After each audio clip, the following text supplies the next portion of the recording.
स्वागत है। आज हम बात कर रहे हैं प्रेरणा के एक बहुत ही जबरदस्त और शायद थोड़े अलग से स्रोत पर, घोड़ा। हाँ, घोड़ा।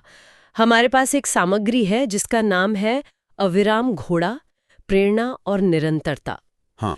इसमें घोड़े के अनुशासन, उसके धैर्य और वो जो कमाल की रफ्तार है, उससे हम अपनी जिंदगी के लिए क्या सीख सकते हैं, बिल्कुल इसी पर जोर है। बिल्कुल। तो आज हमारी कोशिश यही रहेगी कि इस सामग्री से कुछ जरूरी, कुछ दिलचस्प बातें निकालें। हाँ, देखते हैं इसमें क्या खास है। तो शुरुआत करते हैं उस सवाल से जो इस सामग्री में ही है। हाँ। भाई, दुनिया के सबसे तेज दौड़ने वाले जानवरों में से एक है घोड़ा, पर ये जोर, ये रफ्तार, ये आती कहाँ से उसमें?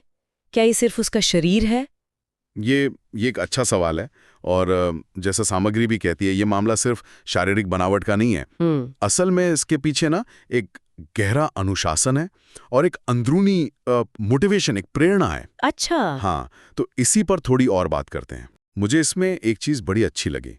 सामग्री बताती है कि घोड़ा मतलब पैदा होते ही दौड़ना नहीं सीख जाता। नहीं, बिल्कुल नहीं। शुरुआत में वो गिरता है, लड़खड़ाता भी है, पर हर बार वो फिर से खड़ा हो जाता है। ये जो शुरुआती संघर्ष है और फिर उससे उभरकर खड़े होने की जो क्षमता है, कमाल है ना। हाँ, और देखिए, ये सिर्फ गिरकर उठना नहीं है।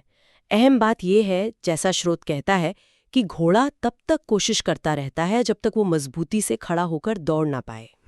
वो शुरुआती फेलियर उसे रोकते नहीं, बल्कि शायद सिखाते हैं। ये दिखाता है कि असली ताकत सिर्फ दौड़ने में नहीं, बल्कि गिरने के बाद उठकर फिर से दौड़ने की जिद में है। और ये जो दौड़ है, ये सिर्फ किसी बाहरी चीज के लिए नहीं है, जैसे कि घास के लिए या दाने के लिए। हाँ, यही तो खास बात है। सामग्री में एक लाइन है जो मुझे बहुत शक्तिशाली लगी, कि घोड़े की आत्मा भी कहती है, चलते रहो। ये किस तरह की प्रेरणा हुई? मतलब बिना किसी बाहरी इनाम के? बिल्कुल, यहीं पर वो आंतरिक प्रेरणा वाली बात आती है। सामग्री के हिसाब से घोड़े को दौड़ने के लिए किसी की तालियों की या तारीफ की जरूरत नहीं होती। उसे कोई माइक या कोई स्टेज नहीं मिलता, पर जब वो दौड़ता है तो सबकी नजरें उसी पर होती हैं। हाँ, ये तो है। क्यों? क्योंकि उसकी मेहनत, उसका जो प्रयास है, वो खुद बोलता है। ये हमें सिखाता है कि अगर काम में लगन हो, सच्चाई हो, तो पहचान अपने आप मिलती है। उसके पीछे भागना नहीं पड़ता। मतलब कर्म की अपनी आवाज होती है ना? और इसमें इंसानों से भी एक सीधी तुलना की गई है। लिखा है कि अगर इंसान घोड़े की तरह सोचे तो वो बहाने बनाना छोड़ देगा, थक कर बैठ नहीं जाएगा, बल्कि खुद से कहेगा थोड़ा और। ये जो थकान के बावजूद चलते रहने वाली मानसिक मजबूती है, ये शायद हम सबको चाहिए अपनी जिंदगी में। बिल्कुल सही कहा।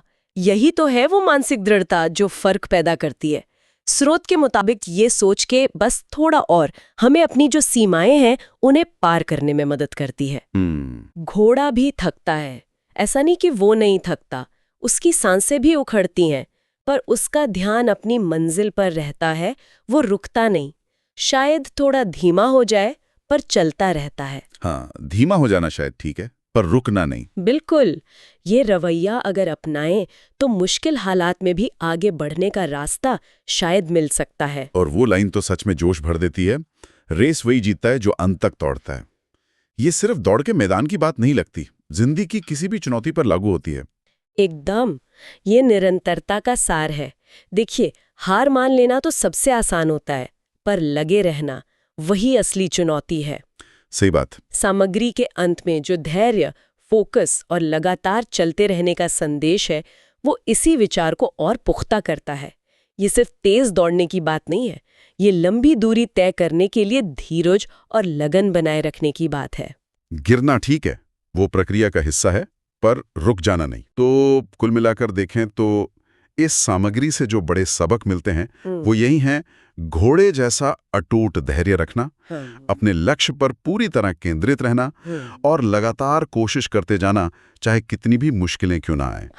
गिरकर उठना, अपनी अंदरूनी आवाज को सुनना और उससे आगे बढ़ना, और रेस पूरी करना, चाहे वो कितनी भी लंबी क्यों ना हो। बिल्कुल। और जाते जाते सोचने के लिए एक बात छोड़ जाते हैं। ये सामग्री घोड़े की दौड़ की बात करती है, तो सोचने वाली बात यह है कि हम सबके जीवन में हमारी अपनी लंबी दौड़ क्या है? वो कौन सा लक्ष्य या मकसद है जिसके लिए हम दौड़ रहे हैं? और उस दौड़ को पूरा करने के लिए हमारे अंदर की वो कौन सी प्रेरणा है जो हमें घोड़े की तरह अटूट बना सकती है?